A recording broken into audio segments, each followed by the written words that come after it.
The ballroom at Willoughby Hall was a galaxy of lies. 1,000 candles burned hot, throwing light on faces that smiled without warmth and on jewels that glittered with cold fire. This was the peak of the social season, a marketplace where reputations were bought and sold, and tonight, the most valuable prize in all of England was on display. The Duke of Northridge, Jesse. He was young, impossibly rich, and unmarried. Every mother in the room saw him as a ticket to securing her family's future. Every daughter saw a fairy tale waiting to happen. But in a dark corner, tucked away behind a wilting fern, sat a woman who wanted no part of it. Her name was Rose.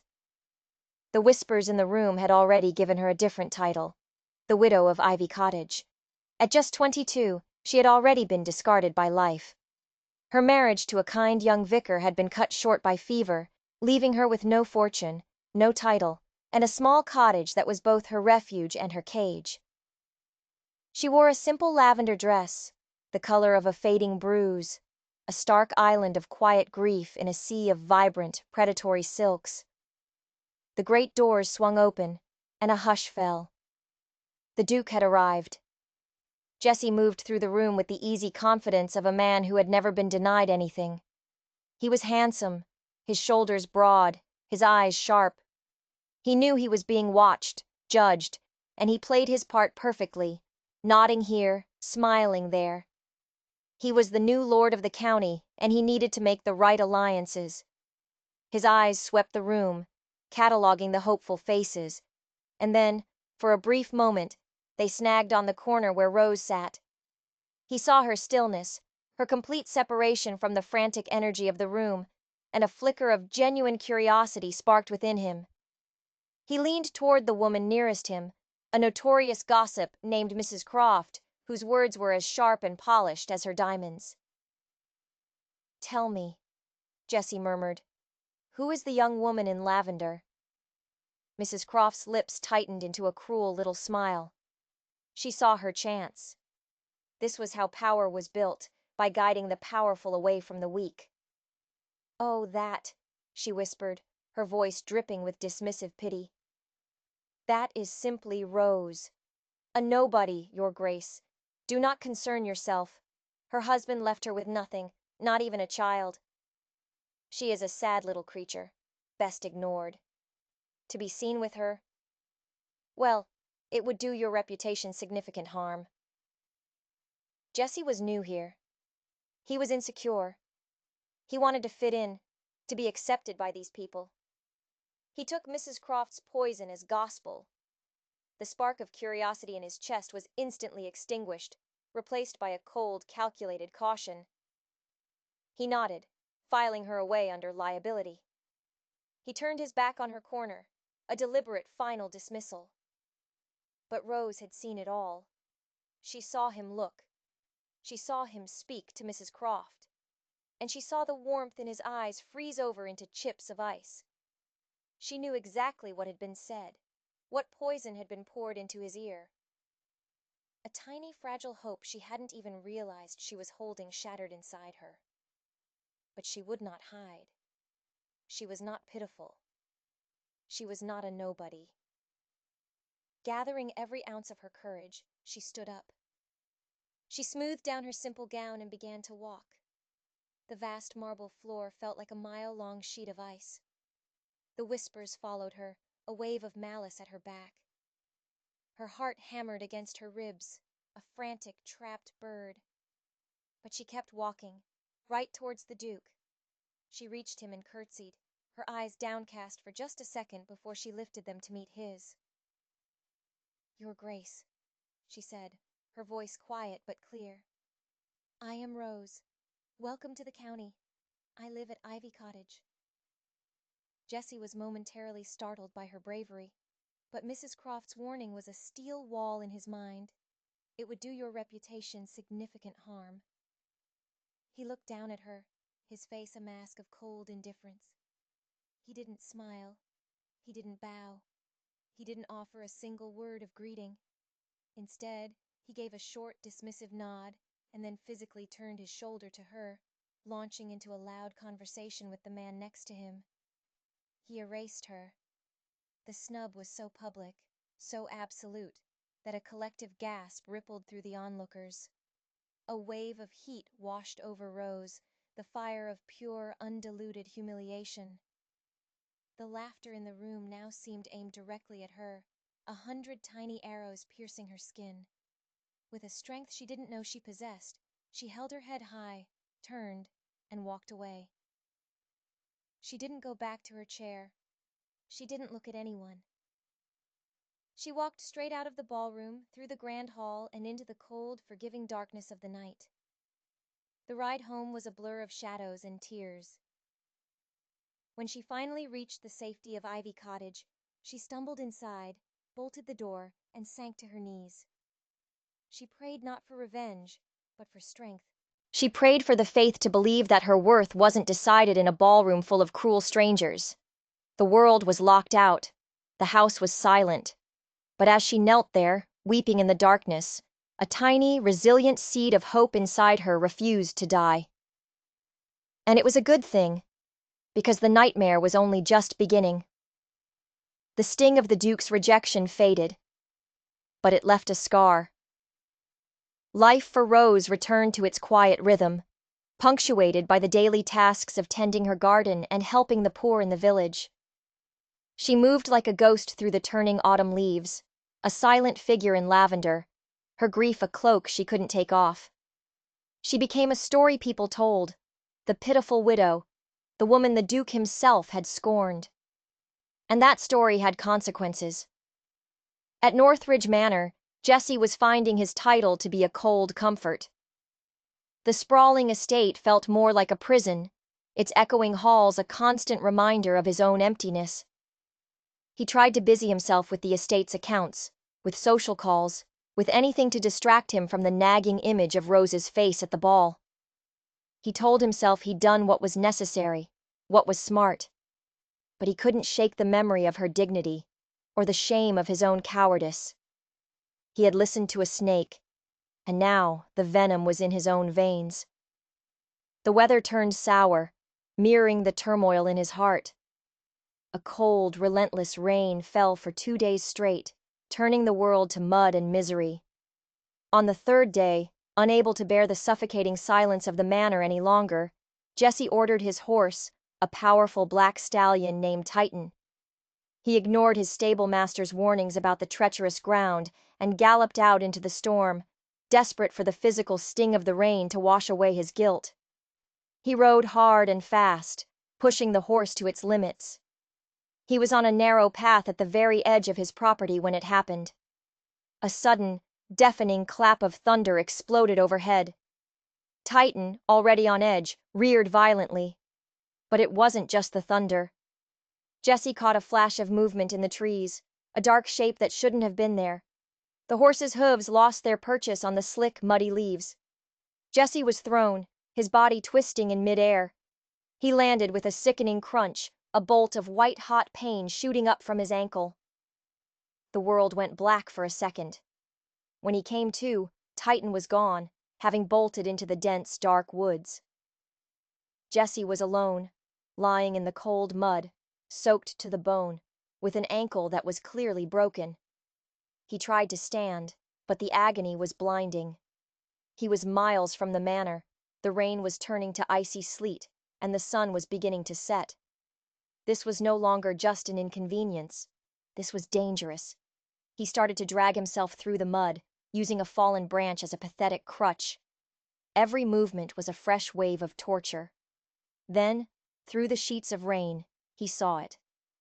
A faint, warm light. Not the grand, intimidating glow of a manor, but the soft, humble light of a single cottage window.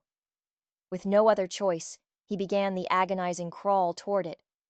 It took what felt like a lifetime, but he finally collapsed against the low stone wall of a small, neat garden. He didn't know where he was, his mind clouded with pain. He only knew he had to reach that door.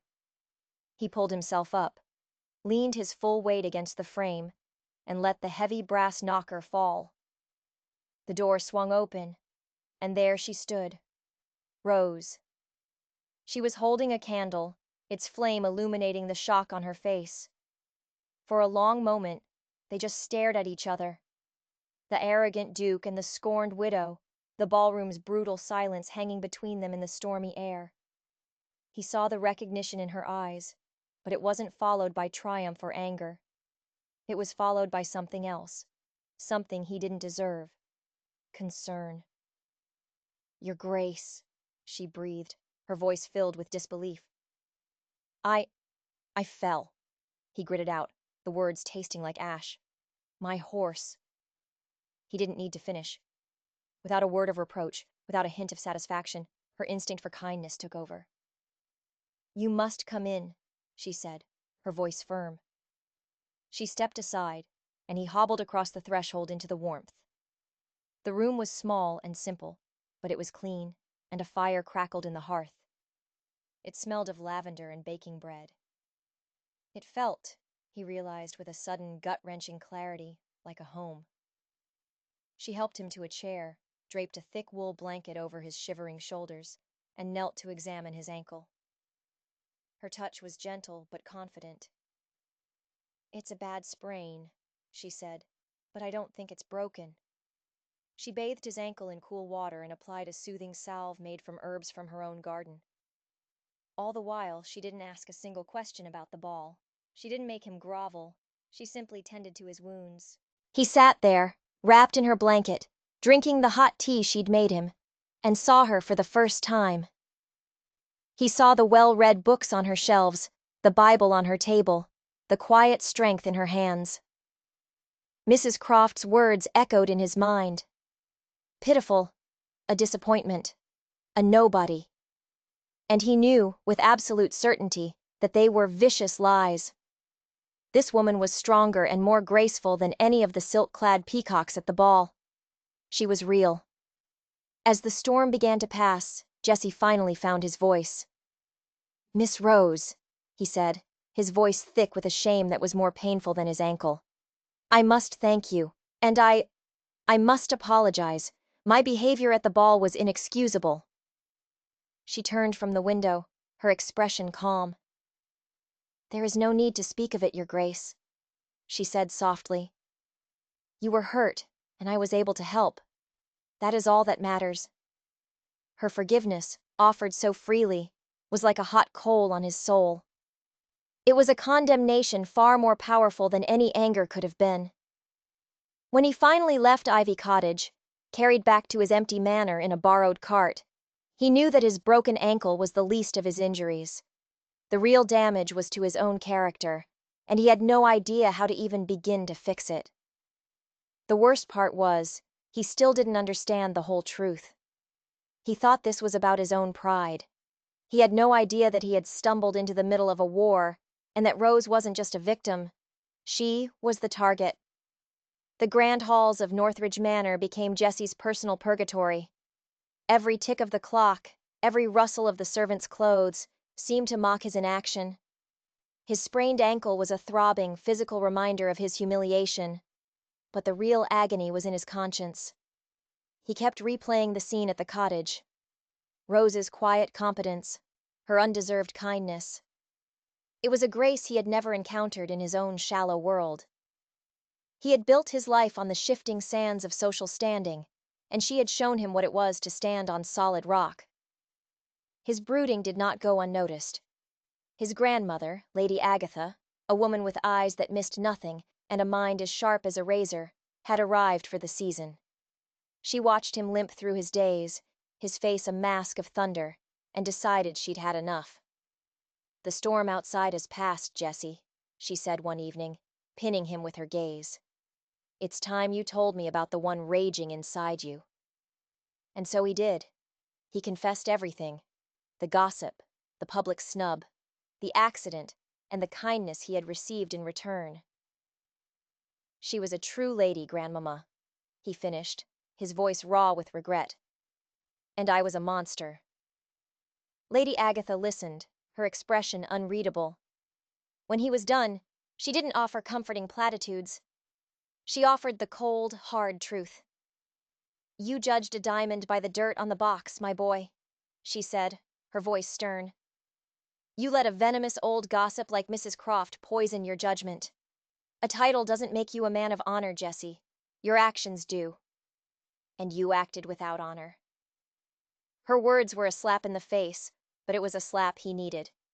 He knew an apology in the privacy of Rose's cottage wasn't enough. The wound had been inflicted in public. The healing would have to be public too. The following market day, Jesse had his carriage take him to the bustling village square. He stepped out, leaning on his cane, and a wave of whispers followed him. He ignored them, his eyes scanning the crowd until he found her. Rose was at a stall, her back to him. She was alone, as always. He took a deep breath and walked toward her. The crowd parted before him, a sea of curious faces.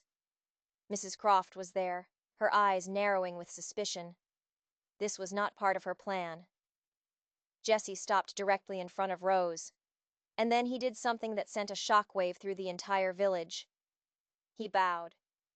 Not a slight nod from a superior to an inferior. A full, deep, formal bow of profound respect. "Miss Rose," he said, his voice ringing with clarity in the sudden silence. "My apology at your cottage was not enough. I wronged you publicly, and I am here to beg your forgiveness publicly. I allowed cruel gossip to make me act like a fool and a coward. Your compassion showed me what true grace is. I am humbly and sincerely sorry." The silence was absolute. Every eye was on Rose. She looked at him, truly looked at him, and saw the genuine remorse etched on his face. A small, gentle smile touched her lips, the first he had ever seen. "Your Grace," she replied, her voice steady. "There is nothing to forgive. The matter is forgotten." But Jesse knew it wasn't forgotten, and this wasn't just about his honor anymore. After his apology, he asked if he could carry her basket. This second shock was even greater than the first. The Duke of Northridge, the most eligible man in England, spent the rest of the morning as Rose's humble escort, a public declaration for all to see. He was not just apologizing, he was choosing a side. Mrs. Croft watched, her face a mask of pure fury. This changed everything. Her plan to isolate Rose, to make her vulnerable, had just been blown to pieces. The whispers in the village began to change. The story was no longer about the pitiful widow. It was about the noble Duke and the mysterious woman who had earned his public devotion. But Mrs. Croft was not a woman who gave up easily.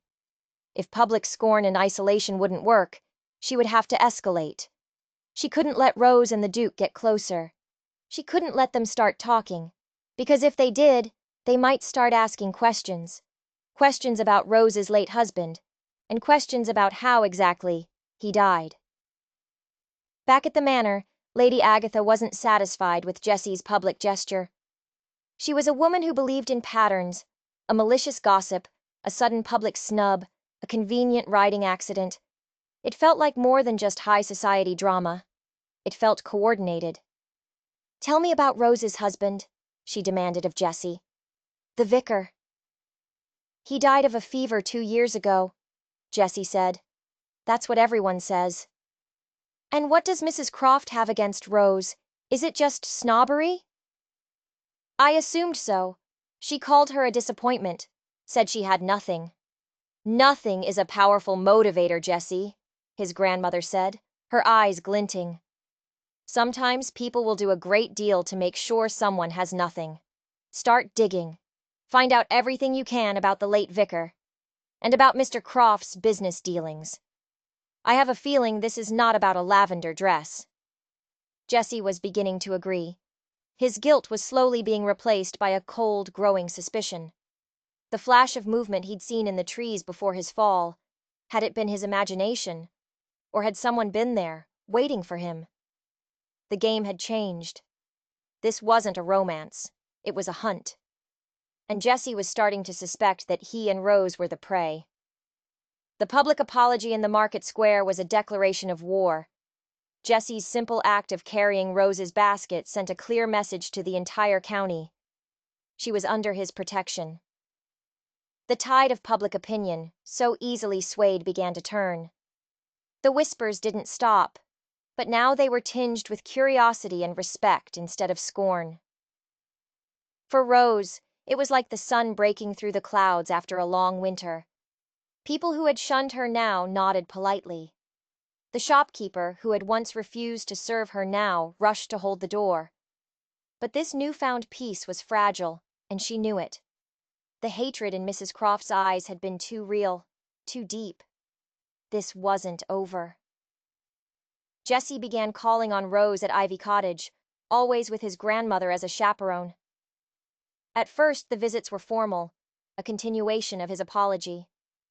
But soon, the formality melted away, replaced by something genuine. He discovered the woman behind the whispers. He found a keen mind, a gentle humor, and a deep, unshakable faith that humbled him. He spoke of his empty life at the manor, and she spoke of her quiet joy in her garden. He was a duke who had everything and felt nothing. She was a widow who had nothing and was grateful for everything. He was, to his own profound astonishment, falling in love. But Lady Agatha was not there for romance. While Jessie and Rose walked in the garden, she was inside, her sharp eyes scanning the small cottage. She wasn't looking for clues. She was trying to understand the life of the man who had lived there.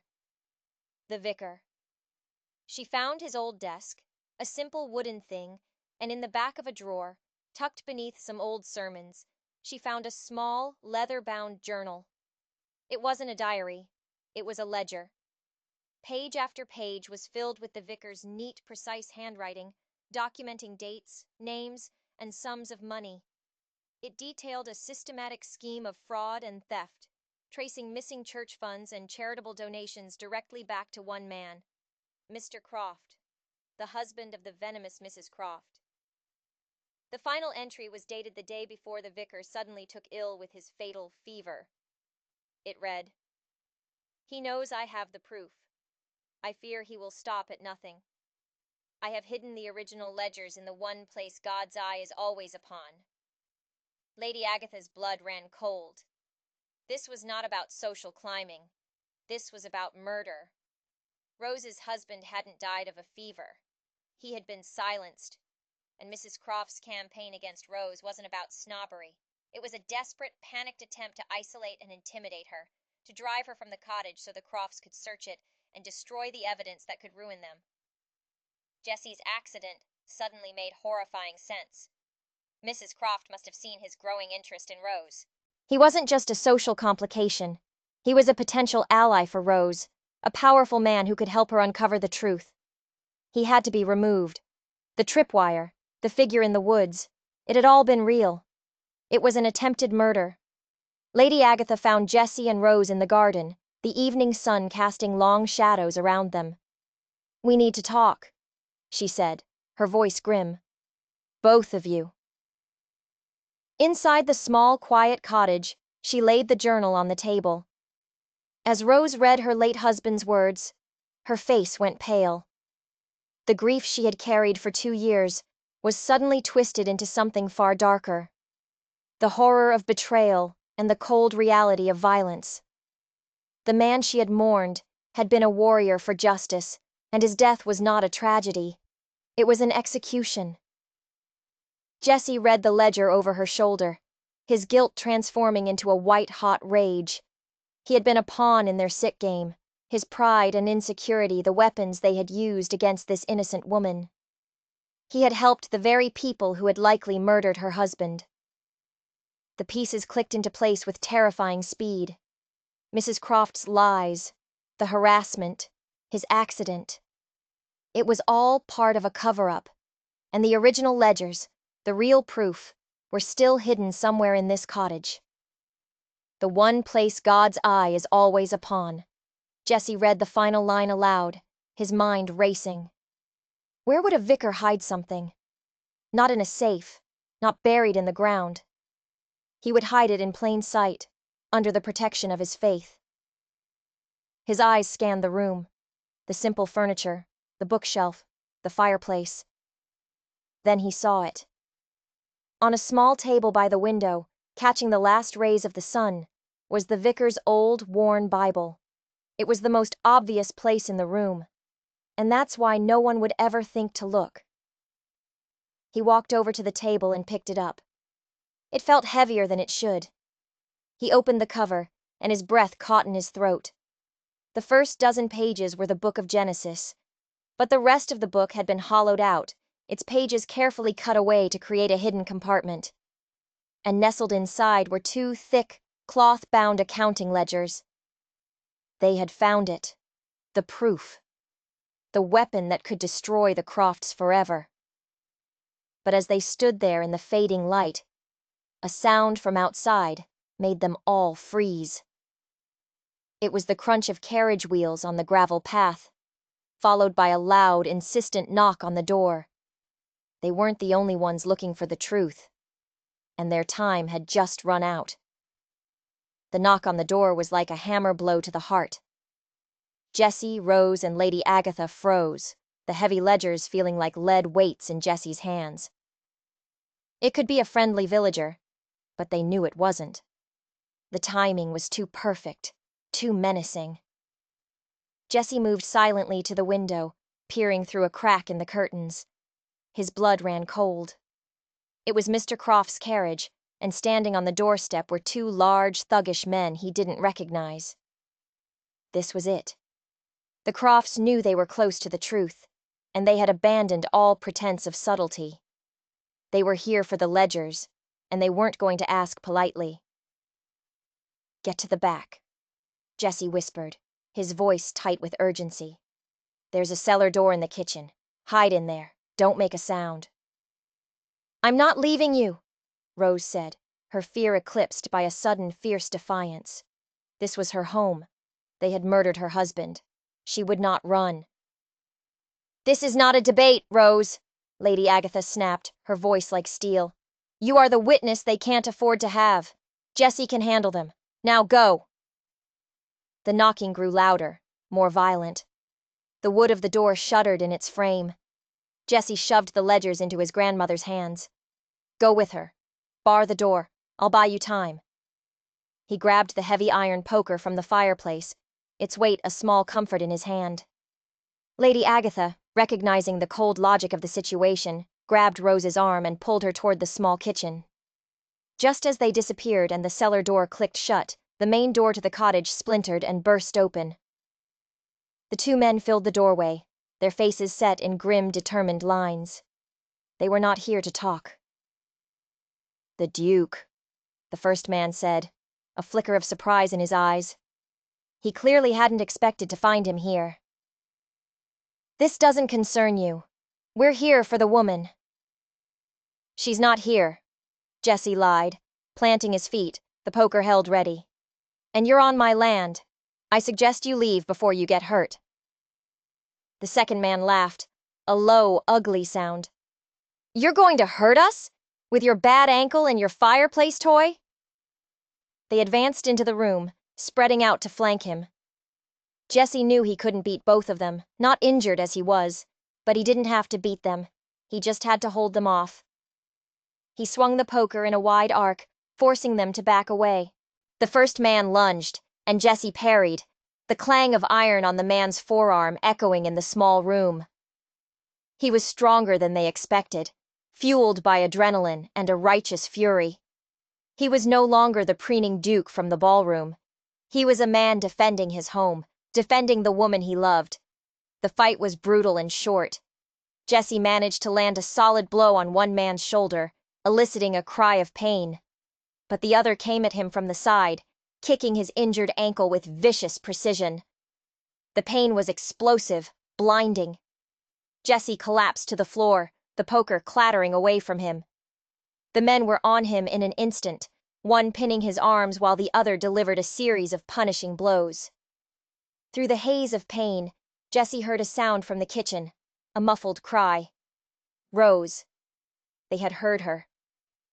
"So she is here," the first man snarled, getting to his feet. "You find her. I'll finish this."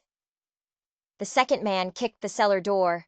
It held for a moment, then the old wood gave way with a crash. Jessie heard Rose scream. A primal rage, stronger than any pain, surged through him.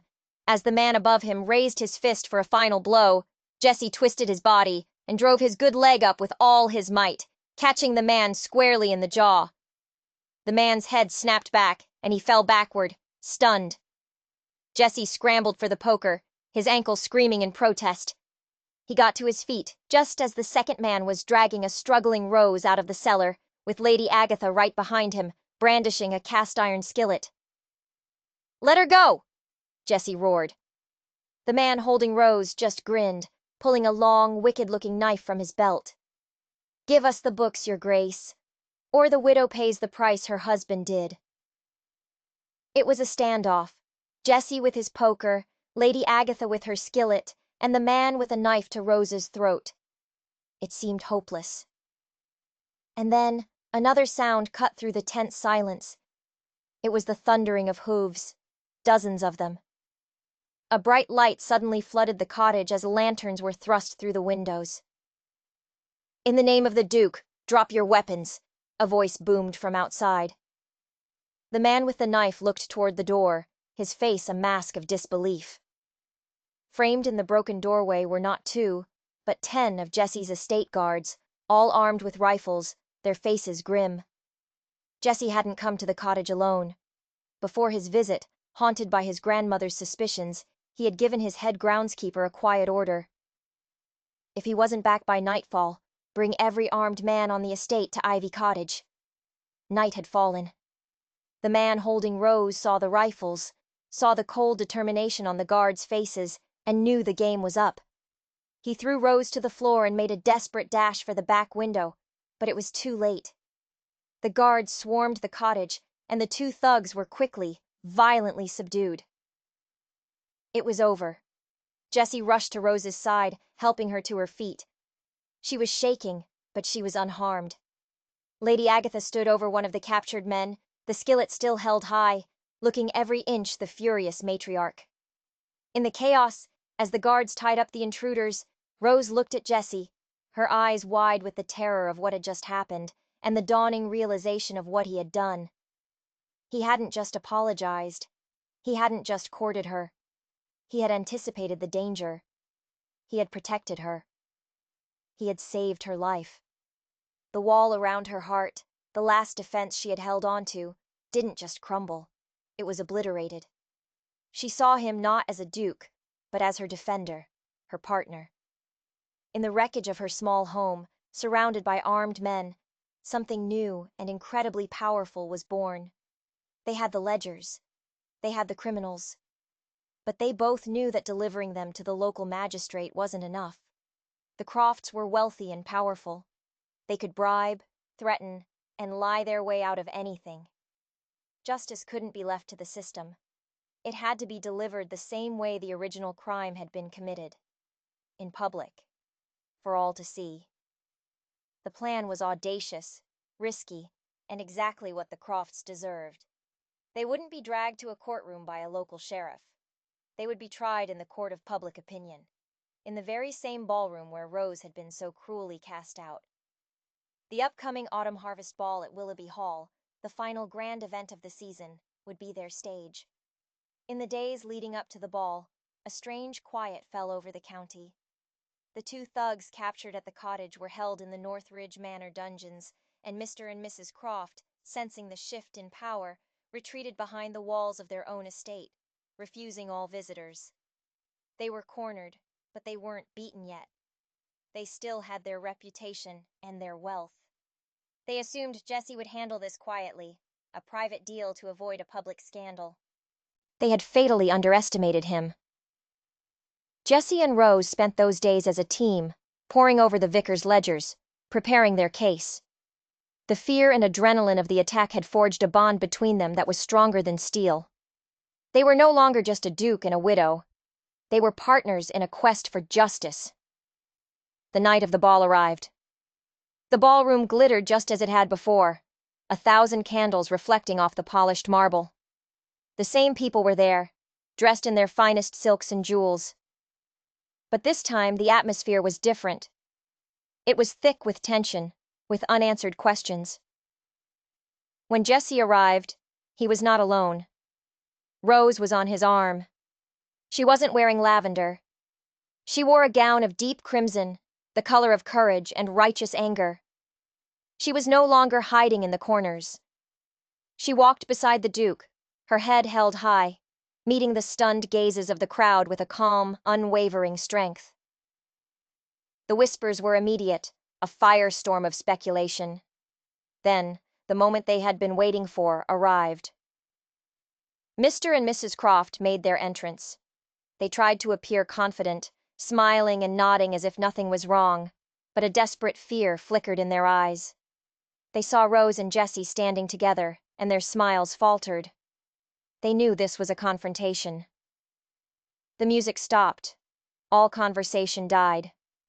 Jessie, with Rose still on his arm, walked to the center of the room. "I thank you all for coming," he began, his voice clear and commanding, ringing through the silent hall. "Most of you were here, just a few short months ago, on the night I first met Miss Rose. On that night I was a fool.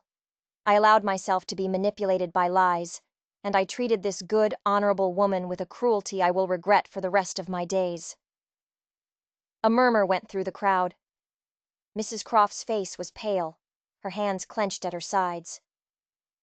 "I was told lies," Jessie continued, his voice growing harder, "by someone who had a great deal to hide. I was told that Miss Rose was a person to be pitied and avoided. The truth is, she is a person to be admired. And the person who lied to me did so not out of simple malice, but to conceal a crime of unimaginable evil. A crime that includes theft, fraud, and murder." A collective gasp echoed through the ballroom. This was no longer just gossip.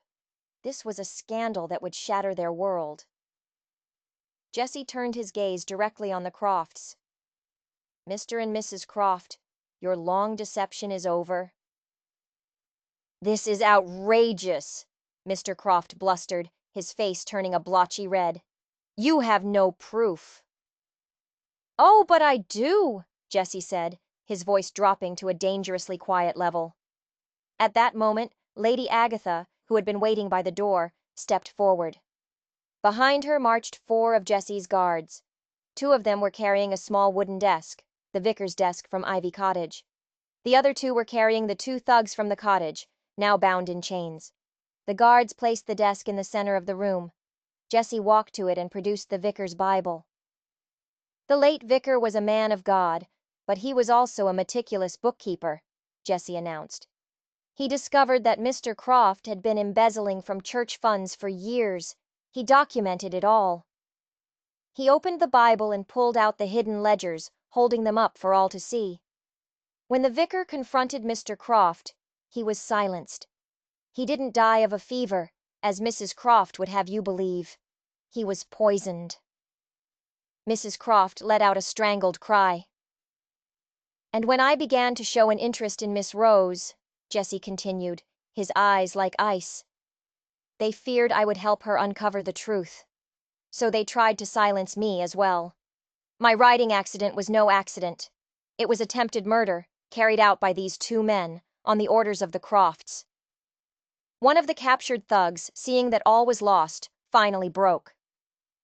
"He's telling the truth!" he yelled. "They paid us! They told us to make sure the Duke had a nasty fall, and then to go to the cottage and find the old vicar's papers." The ballroom erupted. The carefully constructed world of polite society shattered into a million pieces. The Crofts were surrounded by a sea of horrified, accusatory faces. Their allies melted away into the crowd. Their power, built on lies and intimidation, had evaporated in an instant. They were exposed, ruined, and utterly alone. As county magistrates stepped forward to take the Crofts into custody, Jessie turned to Rose. In the center of the chaotic ballroom, with the wreckage of their enemies' lives all around them, he saw only her. He took her hands in his. "This is where your pain began," he said softly, his voice for her alone. "Let this be where it ends." He didn't have a ring. He didn't have a prepared speech, but he had never been more certain of anything in his life. He dropped to one knee on the marble floor. "Rose," he said, his voice thick with emotion. "You are the strongest, bravest, most honorable person I have ever known. You taught me what true grace is. My life was empty before I met you. Please, say you'll be my wife. Be my partner, my duchess, my friend. Say you'll marry me." Tears streamed down Rose's face, but for the first time in years, they were tears of pure, unadulterated joy. In the very room where she had been publicly destroyed, she was being publicly redeemed and treasured. "Yes," she whispered, her voice choked. "Yes, Jessie, 1,000 times. Yes." The wedding was held in the small village church, the same one where her first husband had preached. It was filled not with high society, but with the humble villagers Rose had always cared for. She wore a simple cream dress, and in her hair was a single deep red rose from her garden, a symbol of a love that had bloomed in the harshest of winters. They weren't just a duke and his duchess. They were survivors, partners. Their life at Northridge Manor was not one of idle luxury, but of shared purpose. Jessie, with Rose's guidance, became a landlord known for his compassion and fairness. The cold, empty mansion was filled with warmth, laughter, and love. A year later, that laughter was joined by a new sound, the cry of a newborn baby. Rose gave birth to a healthy son. They named him Nathaniel, which means gift of God. Holding their child, looking at her husband, Rose knew her story was complete. It wasn't a fairy tale. It was something better. It was a story of real pain, real evil, and a real faith that had seen them through the darkest of nights. It was a testament that even after the most brutal of storms, love could rebuild, justice could prevail, and a new, more beautiful life could grow from the ashes. We hope you were moved by the story of Rose and Jessie. If you enjoyed this tale of faith, redemption, and love's enduring power, please show your support by subscribing to the channel. Your subscription helps us continue to bring you more heartfelt stories that uplift and inspire.